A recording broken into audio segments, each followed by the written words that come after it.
जीवन में बिल्कुल भी ना करें इन 5 चीज़ों की इच्छा, वरना हमेशा रहेंगे दुखी, होगी पद प्रतिष्ठा की हानि। श्री कृष्ण ने गीता में एक श्लोक में बताया कि अगर व्यक्ति को खुशहाल जीवन जीना है तो किन चीज़ों की इच्छा का मोह त्याग देना चाहिए। श्री कृष्ण के अनुसार अगर कोई व्यक्ति इन चीज़ों को पाने की इच्छा रखता है तो वह जीवन में कभी भी मान सम्मान सुख समृद्धि नहीं पा सकता। पराया अन्न, पराया धन, पराया दान, पराई स्त्री और दूसरे लोगों की निंदा, इनकी इच्छा मानव को कभी नहीं करनी चाहिए। पराया धन, श्री कृष्ण कहते हैं कि व्यक्ति को अगर अपना या फिर घर के सदस्यों का पेट भरना है तो खुद मेहनत करके कमाए गए पैसों से खरीद कर भरे। किसी दूसरे के अन्न में खुद का हक ना समझे, क्योंकि वो अन्न भी किसी के द्वारा की गई मेहनत के बाद ही मिला है।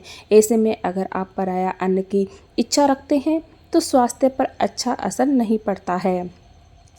पराया धन, कभी भी दूसरे के धन को अपना नहीं समझना चाहिए।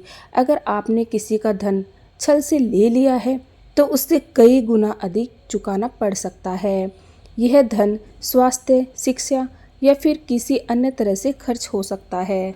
पराया दान, हिंदू धर्म में दान का विशेष महत्व है। दान करने से पुण्य की प्राप्ति होती है। श्री कृष्ण कहते हैं कि अगर आपके अंदर दान की इच्छा है तो खुद के द्वारा कमाए गए पैसों से ही दान दें। अगर आप किसी दूसरे व्यक्ति के द्वारा लाई गई चीज़ों का दान करते हैं तो उसका 1% भी फल आपको नहीं मिलता है। पराई स्त्री की इच्छा रखना महापाप माना जाता है। जिस तरह आप लहसुन या प्याज खाकर उसकी गंध को नहीं छिपा सकते, इसी तरह किसी पराई स्त्री की इच्छा करने से उसे आप छिपा कर नहीं रख सकते। ऐसे में आप अपने मन और भावनाओं में नियंत्रण रखें, जिससे खुद के साथ घर वालों का सिर कभी न झुके। दूसरों की निंदा करना, श्री कृष्ण कहते हैं कि व्यक्ति को कभी भी दूसरों की निंदा नहीं करनी चाहिए। इससे वह दूसरों की ही नहीं बल्कि खुद का ही नुकसान करता है।